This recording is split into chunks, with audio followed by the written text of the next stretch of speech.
Hey everybody, RetroPie Guy here. Today I'm going to do a full demo, setup, and review of the RII RK707 game controller mouse keyboard combo. This is a really amazing controller. I think it's super convenient to use with something like RetroPie for a variety of different reasons, but let's first walk through the layout here, followed by the setup process for RetroPie, and then we'll jump out and talk about what I like and what I don't like about this particular controller. All right, so I'm going to walk you through the control layout here on this controller mouse keyboard combo.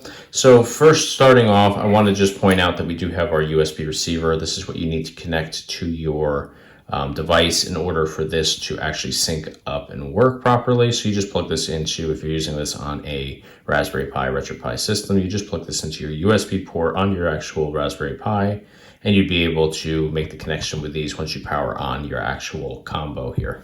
So moving on to the controller side, just going to look through all of the different control options here. So here on the right hand side, we have our 4-button configuration of A, B, X, and Y. So this is laid out a little bit differently than that of a Super Nintendo. So this particular setup, the way this is laid out is actually that of like the PlayStation 1. So A would be X, and Y would be the triangle, B would be the circle, X would be the square. And you don't need to map it the exact same way here. You'll see when I set this up on RetroPie the way that I map it, just because I'm used to that Super Nintendo layout, but it makes absolutely no difference whether you do A here or A up here where the B button is. It really just makes no difference at all. So moving on, you can see here in the middle, we have our start button, our select button. We have a clear button here, turbo button, and then just a center button here.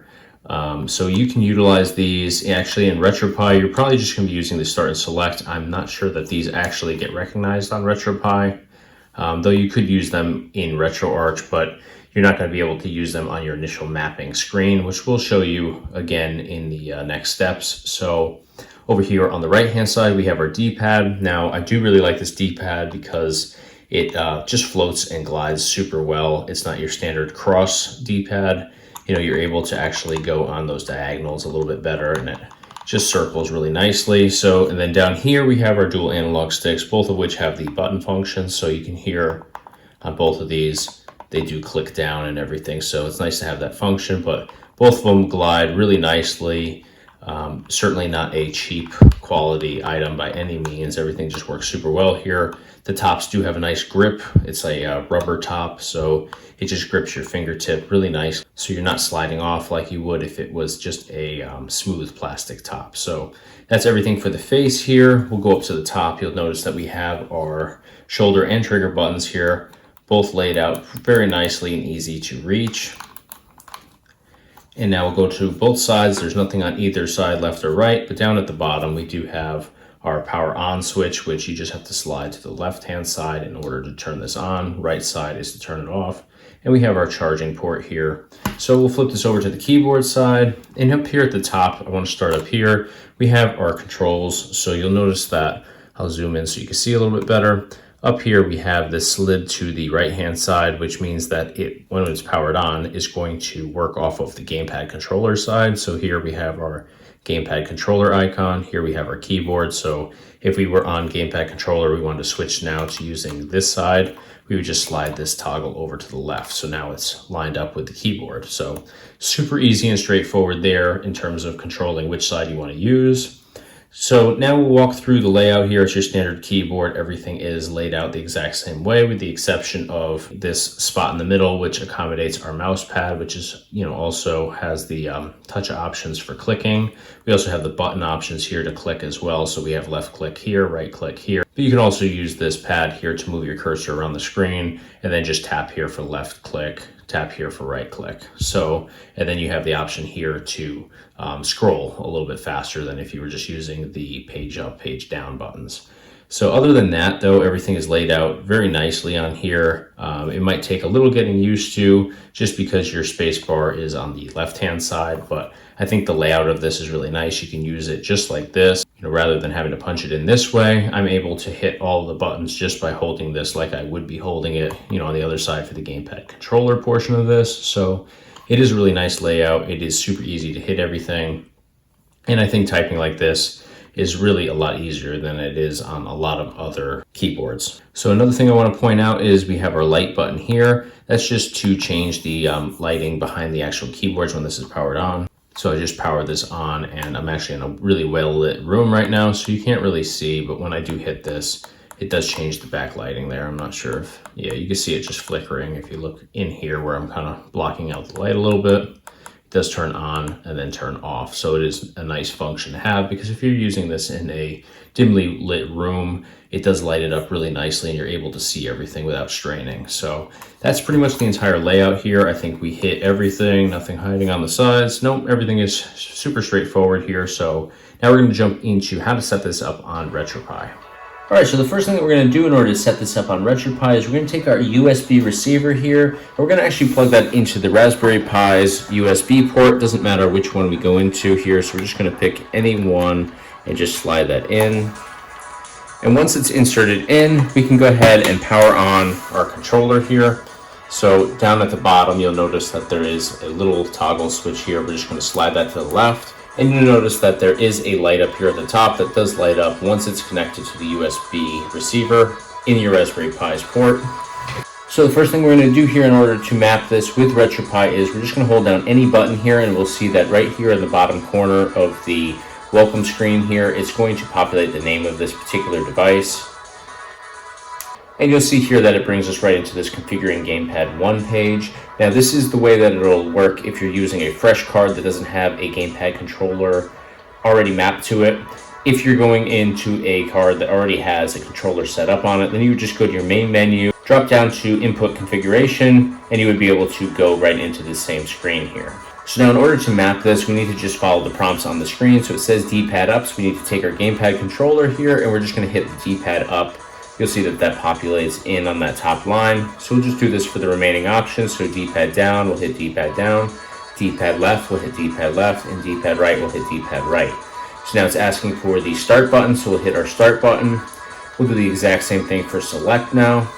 And now it's going to go through the button function. So for A, we'll hit A. And actually on this particular one, you'll notice that A is actually down here at the bottom instead of on the right-hand side. And you'll see this little diagram here that lays out A as this button up here. So you can do this however you want. You can map A to the B button on here or to the A button, whichever you want to do. I'm just going to do it to the B button just because that's the same setup you would have for like a Super Nintendo or just any of your typical Gamepad controller setups. So that's just how I'm going to do it today. So I'm going to do A as B and vice versa. So I'm going to put A over here. I'm going to put B down where A is. So I'm just, again, following the little diagram that is next to the actual name. So for the X button, I'm going to hit Y, and for the Y button, I'm going to hit X. Again, you could do this exactly the way it's laid out on here. It's just going to be personal preference there. So now for left shoulder, we'll go up here, we'll hit our left shoulder. Same thing for right shoulder. Left trigger, right trigger. And now it's going to do left thumb, so that's where we push down on our analog stick on the left-hand side. Same thing with the right thumb, push that analog in. And now we'll just do the same process for each of the analog directions. So for left analog up, we go up. Left analog down, we go down. Left analog left, we go left. Left analog right, we go right. Same thing on the right-hand side. Right analog up, we go up. Right analog down, we go down. Right analog left, we go left. And right analog right, we go right. So now for the hotkey enable button, that's going to be the button that you hit in order to exit ROMs and go back to your game collection menu. So I'm going to actually use the select button here again. So with the hotkey enable, then we would be using start and select to actually exit games, because the select button by itself already does have a function on here. So we're just going to hit that again. And now to confirm all of this, we just hit our A button. Just remember which button up here you mapped it as your A button. So in this case, the way I did it, it's actually the one that says B on here. So it'll load for a second or two, and then it should jump into our main menu, and it does. So now we can test this out, just going through the collection with our D-pad, do the same thing with our analog sticks. Everything seems to be working. We'll jump into one with our A button, back out with B. Everything's good here. So we're actually going to jump into a game to demo on here real quick, just to show that everything is in fact working and is mapped correctly. So we're going to jump into, let's see what we've played recently. Jump into Tekken 3 here, just because that's an easy game to jump into and test out.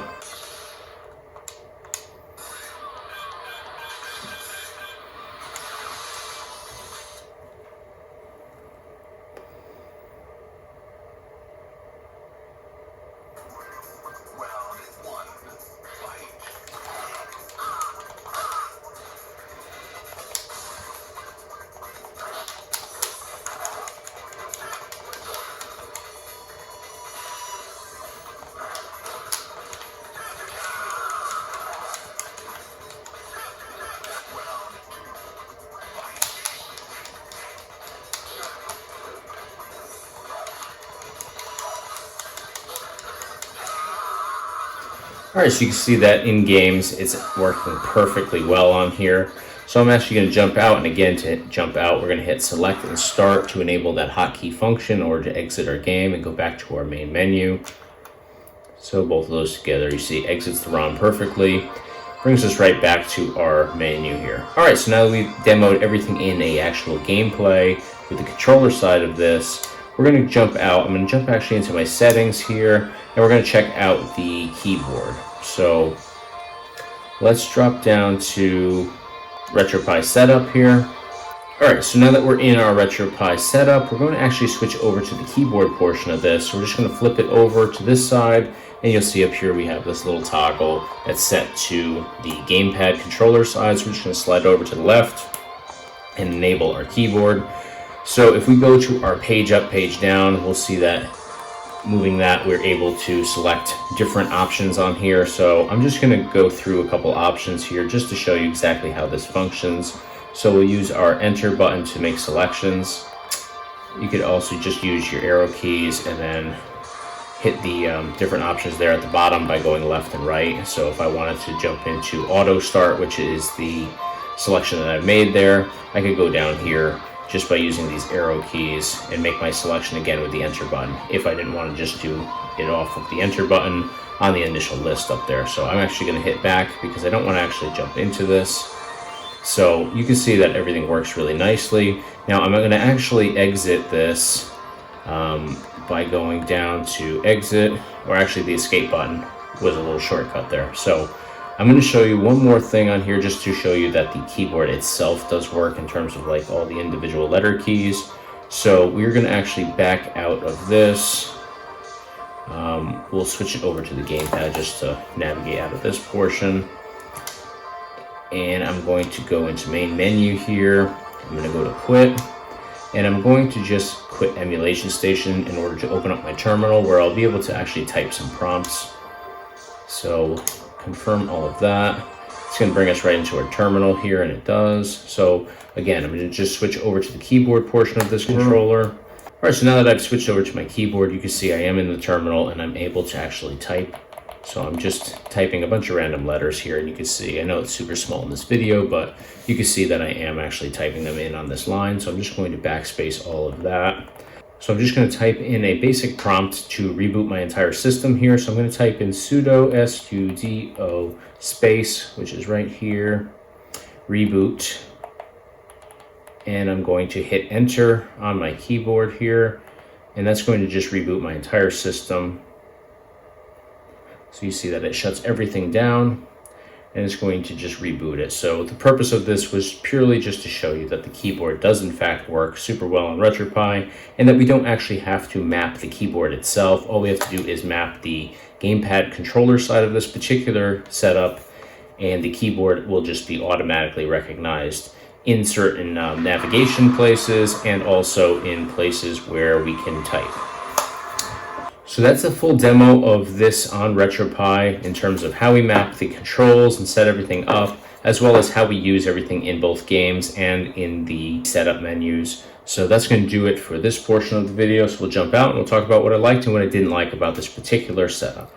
All right, so now that we've walked through the entire layout of the RII RK707 Gamepad Controller, keyboard, and mouse combo, it's time to talk about what I liked and what I didn't like about this. So going through the layout here, you have to admit that this has pretty much everything you can possibly think of in terms of Gamepad controller side as well as the keyboard side. So you're not missing any functions on here. You have your dual analog sticks for the Gamepad side. You have your trigger and shoulder buttons up top. So in terms of gaming on here, you've covered all your bases. So with that being said, it's really a absolute powerhouse Gamepad controller. It's just not missing anything at all. So, you're not going to be limited with which games you can play on here. You can play everything from Nintendo Entertainment System all the way up through PlayStation, PSP, Dreamcast, N64, all of that. So there's absolutely no limitations here. So going through this in great detail, we were able to see that we have our 4-button configuration here, which, it is labeled differently than that of a Super Nintendo controller. So your A is actually where the B is, B is where the A is supposed to be, and, so on and so forth here with the 4-button configuration. Now, it's not an issue at all. We went through the mapping process on RetroPie, and you can map it one of two ways. You can do exactly how it is labeled on here, or you could do it the way I did in the video, which is that of like a Super Nintendo feel. It just depends on your personal preference, which way you want to go there, which games you're probably going to be playing the most. You can switch it out too. It's really, not a big deal that they don't necessarily match up with what you end up doing. So going into this further now, the dual analog sticks on here, if you've seen my review videos in the past on Gamepad controllers, you know that I'm a stickler for a really good analog stick. This is an absolutely amazing analog stick here. It glides super well. Actually, it is one of the best analog sticks that I have reviewed so far, just because it does have great action here, glides super smoothly. It's got the built-in rubber tips on here, so your fingers don't slide off of these at all.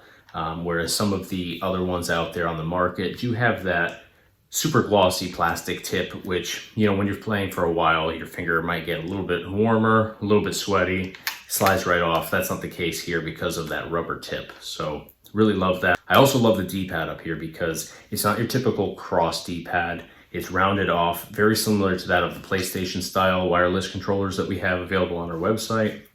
So with this, you can actually circle around here and it just glides super well. It makes for those diagonal movements being just really, really easy. Whereas, if you just had the cross one, you have to kind of pinch that corner, right between the, let's say we were going this way, we'd have to pinch that corner between the D-pad up and D-pad right. In this case, since it is on that circle backing there, it's really easy to just push in that direction and it goes there perfectly. So I really do like that about this. So now the only issue that I have with this particular Gamepad controller side of this here is the shoulder and trigger buttons up at the top. If we look closely up here, you'll notice that they're hinged. And what I mean by hinged is there's actually a hinge up here on this end and on this end.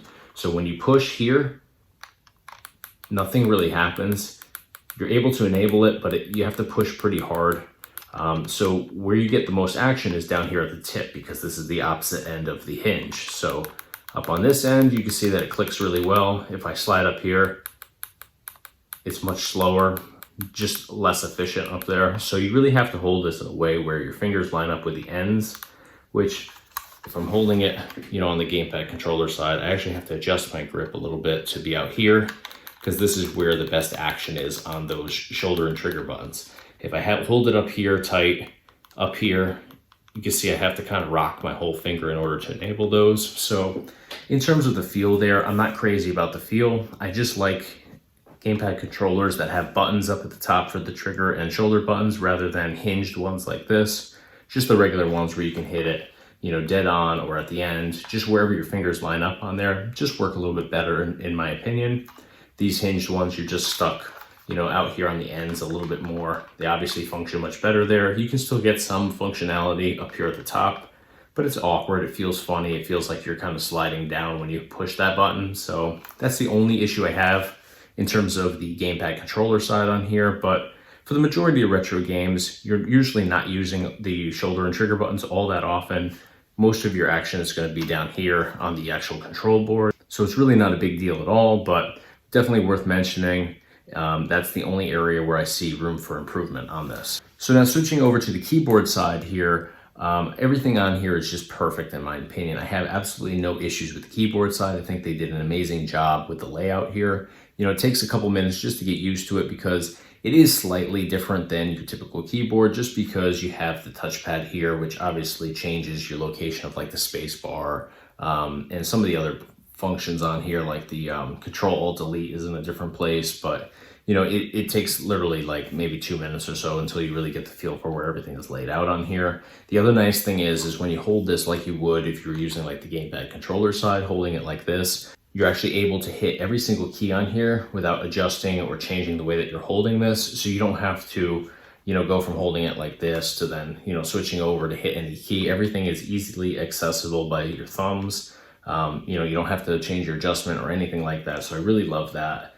Same can be said for the touchpad here. For the mouse pad, you can, you know, obviously move your cursor with your thumb. You can move it with your finger. You can click either on the actual touchpad itself, or with these buttons here, you have your left click and right click here in button form, but you also have it on the touchpad. You know, if you move your cursor to, you know, like Internet Explorer or something like that that you want to click, you can click it right here, or you can click it right here. It makes no difference. It's going to be totally personal preference there, but it does give you a lot of options. So I just love everything about this. I think that the control up at the top, the little toggle button there to just switch this from keyboard side to gamepad controller side, is just super easy, super straightforward. So you just flip that power button down at the bottom. Everything is just placed really nicely here. And I think this is just a must-have for anybody that has a RetroPie system. You know, if you have your regular gamepad controller, that's great. If you have a, you know, portable keyboard like this one, that's great. But with this particular setup here, you just need one. You have access to your gamepad controller here, and you have access to your keyboard on the other side. It's just all in one, super convenient, super easy. It only has one USB receiver here that has to go into your Raspberry Pi. Whereas if you're doing something where you're switching between a controller and a keyboard, you're using probably 2 of these unless you have Bluetooth set up. So that's 2 ports of your Raspberry Pi that are taken up just in the controls. This obviously, with it on both sides, using one USB receiver, just takes up 1 port. So it's just that much easier. This is super cheap to get as well. So you get, you know, this for the price of basically 1. So it's really a no-brainer there. You know, when I first saw this, I was hoping for the quality to be really amazing because I actually have some stuff from RII. I really like it. I actually have a keyboard somewhere around here that's just like this, but obviously doesn't have the controller side. In fact, I think I paid about 2/3 of what I paid for this for just the keyboard one. So, you know, for that extra third in cost, I could get both sides with the controller and with the keyboard. It's, again, a no-brainer, super easy, super convenient. So I'm actually going to put a link in the description below where you could purchase this directly off of Amazon. So definitely scroll down and click that link if you're interested in these, you know, whether you want to purchase it or just get some additional information on it. Definitely jump down and click that link. But I have absolutely nothing bad to say beyond, you know, just my little critique on the shoulder and trigger buttons up there, controller side, but those are really minor. I don't think they're going to bother most people. You know, I'm just a little bit picky with certain things, and, you know, my preference is just non-hinged shoulder and trigger buttons. But other than that, the quality on this is just amazing. It's super compact. It's really nicely laid out here. It's not your tiniest controller, but you obviously have to accommodate the keyboard on there. So, you know, it totally makes sense why it's this size. So the last thing I want to mention about this particular setup here is I think it's a must-have for anybody that's using an arcade cabinet that's powered by a Raspberry Pi. And the reason for that is with the arcade cabinet, you have your joystick and you have your buttons. And while I think that's one of the best setups you can possibly have, I actually play my arcade setup more than any other retro gaming setup I have, but it does fall short in certain collections. Typically in N64 and PlayStation, some of those games just don't transfer over to the arcade setup really well. You have buttons that just don't work well for what you need in N64 or PlayStation. So what a lot of people end up doing is they use a gamepad controller with their arcade setup for those particular titles. So while that's great, and in most cases you'll use a Bluetooth controller, but it is also nice to have a keyboard available as well.